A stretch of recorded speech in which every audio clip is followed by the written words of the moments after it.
ఇందాక జర్నలిస్ట్ సోదరులు అడుగుతూ ఉన్నారు, మీరు ఇక్కడ గెలవలేదు కదా, మీ కూటమి ప్రభుత్వం ఈ నియోజకవర్గంలో లేదు, ఈ పార్లమెంట్ నియోజకవర్గం మీ కింద లేదు అన్నప్పటికీ నేను ఒకటే చెప్పాను, ప్రజలు మాకు ఓట్లు వేసినా వేగిపోయినా మేము మీకోసం పనిచేస్తాం. అది ఎప్పుడు నేను మీరు ఓట్ల కోసం మేము చేయలేం.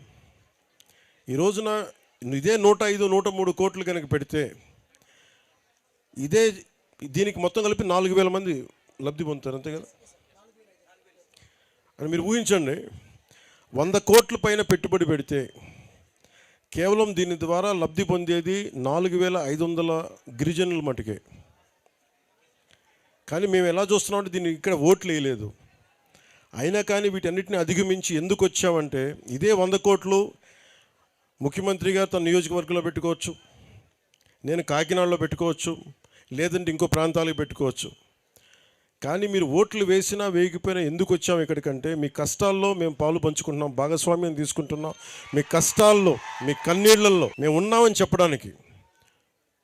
ఇదే 105 కోట్లు పెడితే చాలామంది బ్రిడ్జి పెడితే ఒక హైవే కూడా ఒక ప్యాచ్ అయిపోద్ది, కీలకమైన బ్రిడ్జ్లు అయిపోతాయి. కానీ వాటన్నిటిని దాటి ఎందుకు పెట్టామంటే మీ కష్టాల్లో మేము ఉన్నాం.